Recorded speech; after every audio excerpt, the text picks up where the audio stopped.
Ouais. Avec les plots béton. Et on ferme comme ça. Ouais. Comme ça, on peut suspendre les affiches, etc. dessus, et c'est propre. Les équipes de ce supermarché cherchent des solutions pour fermer leurs rayons de marchandises non essentielles. Déjà, samedi dernier, les livres et les produits culturels ont été retirés de la vente. À partir de demain, la liste s'allonge. Nous allons fermer tout simplement les rayons bazar, électroménager, le jouet aussi doit également être fermé.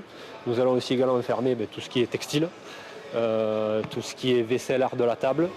Bijouterie, parfumerie, maquillage sont également concernés par ces mesures gouvernementales. Des mesures qu'ont du mal à comprendre les consommateurs de Podensac, village de 3200 habitants.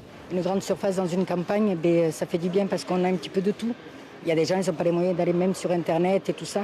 Au moins, on a des petits prix quand même, puis c'est abordable, c'est pour tout le monde. Mais bon, c'est dommage.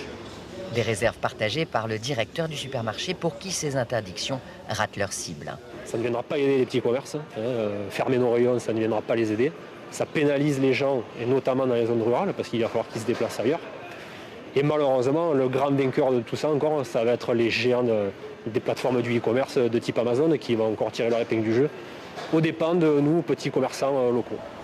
Du coup, ils s'organisent pour essayer d'écouler leurs stocks saisonniers, comme les jouets de Noël par exemple. On va mettre en place ce qu'on appelle le click and collect, c'est-à-dire qu'ils ont la possibilité de passer une commande, de venir nous voir en magasin pour obtenir le jouet qu'ils veulent, qui apparaît quand même sur le site internet du magasin.